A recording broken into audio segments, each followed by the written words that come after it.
హైదరాబాద్ లో ఆర్టీసీ కార్మికులు ఆందోళనకు దిగారు. ఆర్టీసీ క్రాస్ రోడ్స్ లోని బస్ భవన్ ను ముట్టడించారు. సమ్మె యథావిధిగా కొనసాగుతుందంటూ ఆర్టీసీ కార్మికులు చెబుతున్నారు.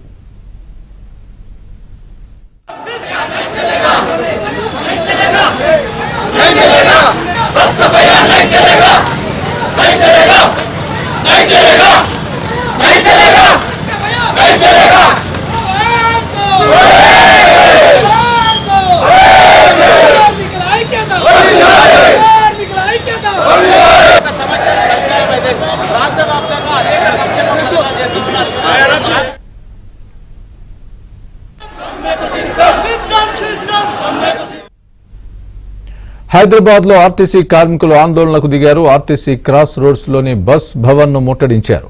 సమ్మె యథావిధిగా కొనసాగుతుందంటూ ఆర్టీసీ కార్మికులు చెబుతున్నారు.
ఇదే అంశానికి సంబంధించి పూర్తి అప్డేట్ మా ప్రతినిధి నుమాన్ లైవ్ లో అందిస్తారు. నుమాన్, చెప్పండి, ప్రస్తుతం ఆర్టీసీ కార్మికుల డిమాండ్స్ ఏంటి? ముఖ్యంగా చర్చలు ఫలప్రదం కాలేదా? మీ దగ్గర ఉన్న పూర్తి అప్డేట్ ఇవ్వండి. స్వామి, RTC cross road bus Bhavan ముందు ఉద్రిక్తత చోటు చేసుకుంది. ఆర్టీసీ కార్మికులు పెద్ద సంఖ్యలో కార్యక్రమం నిర్వహిస్తున్నారు. సో రేపు అర్ధరాత్రి నుంచి ఇటు రాష్ట్ర వ్యాప్తంగా ఎక్కడి బస్సులు ఎక్కడ నిలిచిపోతాయంటే కూడా ఇప్పటికే ఆర్టీసీ జేఏసీ నేతలు మరోసారి ప్రకటించినటువంటి పరిస్థితి. సో తమకు చర్చలకు ప్రభుత్వం నుంచి కానీ ఇటు ఆర్టీసీ యాజమాన్యం నుంచి కానీ చర్చలకు ఎలాంటి పిలుపు రాలేదు. సో కాబట్టి ఎట్టి పరిస్థితుల్లో రేపు అర్ధరాత్రి నుంచి ఇటు రాష్ట్ర వ్యాప్తంగా ఎక్కడి డిపోలు అక్కడ బస్సులు నిలిచిపోతాయంటూ కూడా మరోసారి ఆర్టీసీ జేఏసీ నేతలు ప్రకటిస్తున్నారు. అందులో భాగంగానే ఇటు బస్ భవన్ ముందు పెద్ద ఎత్తున ఆందోళన కార్యక్రమం నిర్వహిస్తున్నటువంటి పరిస్థితి ఉందని చెప్పొచ్చు. ప్రస్తుతం మనం బస్ భవన్ ముందు చూస్తున్నాము. దాదాపు వేల సంఖ్యలో ఏదైతే ఆర్టీసీ కార్మికులందరూ కూడా ఇక్కడ పరిస్థితి ఉంది. దాదాపు 23 డిమాండ్లతో ఆర్టీసీ కార్మికులు ఏదైతే సమ్మె ప్రభుత్వం నుంచి ప్రభుత్వము ఏదైతే సమ్మెకు వెళ్తున్నట్టు కూడా మరోసారి సో ఈ నేపథ్యంలో పోలీసులను మోహరించారు. వందల సంఖ్యలో పోలీసులు పరిస్థితి. మరోవైపు ఏదైతే ఇటు కారు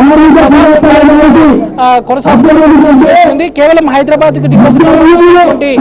ఆర్టీసీ కార్మికులు రాష్ట్ర వ్యాప్తంగా వివిధ జిల్లాల్లో కార్మికులు తరలి వచ్చినటువంటి ఉందని చెప్పవచ్చు. చూడొచ్చు. చెప్పండి, ప్రధానంగా మీరు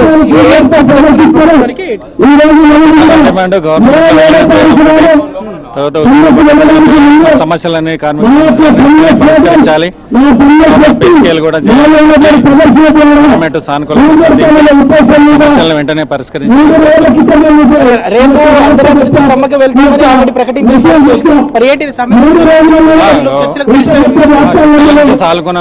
ప్రభుత్వం స్పందించి ఆ సమస్యలంటే పరిష్కారం చేస్తామని చెప్తే మా నాయకత్వం చేసిన నాయకత్వాన్ని వాళ్ళు ఏ నిర్ణయం తీసుకుంటే దాన్ని కట్టుబడి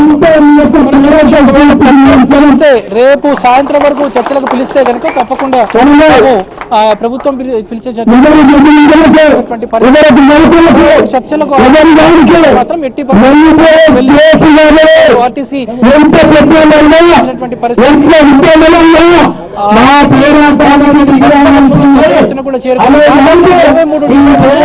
కూడా ఆర్టీసీ యాజమాన్యానికి జేఏసీ నేతలు సమ్మె పరిస్థితి. సో సమ్మె గడుస్తున్నాయి కార్మికులు చెప్తున్నారు. మరోవైపు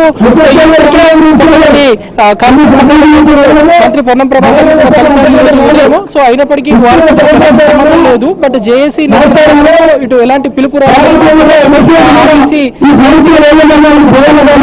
ఇప్పటికే రేవంత్ రెడ్డి సో ఆర్టీసీ పూర్తిగా నష్టాలు కాబట్టి కార్మికులు సమ్మెకు వెళ్ళకుండా కోరుతున్నటువంటి పరిస్థితి. సో ప్రభుత్వం నుంచి చర్చలకు ఆహ్వానం వస్తే మాత్రం తప్పకుండా తాము వెళ్లి తిరిగామంటూ చెప్తున్నటువంటి పరిస్థితి ఉందని చెప్పవచ్చు. సో మరోవైపు ఏదైతే ఇటు ఆర్టీసీ జేఏసీకి సంబంధించినటువంటి నేతలు కూడా ఉన్నారు. సో ప్రస్తుతం మనము ఏబిఎస్ స్క్రీన్ లో చూడొచ్చు. సో జేఏసీ చైర్మన్ వెంకన్న గారు కూడా ఉన్నారు, వారితో కూడా మాట్లాడదాము. చెప్పండి, ఇప్పుడు కార్మికులతో చర్చలు జరపడానికి మరి ప్రభుత్వం నుంచి ఏమైనా వచ్చిందా మీకు సానుకూలంగా? ఇప్పటి వరకు మాకు ఎలాంటి మెసేజ్ మాకు రాలేదు, ఎవరు కూడా పిలవలేదు. ఈ కవాతు ద్వారానైనా వాళ్ళు చర్చలకు పిలిచి మా న్యాయమైన డిమాండ్ల పట్ల చర్చలు జరిపి సానుకూలంగా స్పందిస్తే మేము సమ్మె గురించి పునరాలోచన చేస్తాం. లేదంటే మమ్మల్ని చర్చలు పిలవకుండా మీ పని మీరు చూసుకోరు, మాతో మీకు అవసరం లేదని కనుక మమ్మల్ని దూరం పెడితే మట్టుకు ఖచ్చితంగా మే 7వ తారీఖు మొదటి డ్యూటీ నుండి సమ్మె ప్రారంభమవుతుంది. మాకు ఇప్పుడే కొంత సమాచారం వచ్చింది. ఎవరో సమ్మెకు సంబంధం లేని వ్యక్తి, ఆర్టీసీలో ఉద్యమంలో లేనట్టు వ్యక్తి, ఆర్టీసీకి సంబంధం లేనట్టు వ్యక్తి ఈరోజు మంత్రి దగ్గర ఏదో మతలబు రహస్య మంత్రాలు జరిపి ఈరోజు సమ్మెను విచ్ఛిన్నం చేయడానికి ఏదో ప్రకటన చేసినట్టుగా తెలిసిందే. దాన్ని మేము ఎట్టి పరిస్థితుల్లో అంగీకరించము.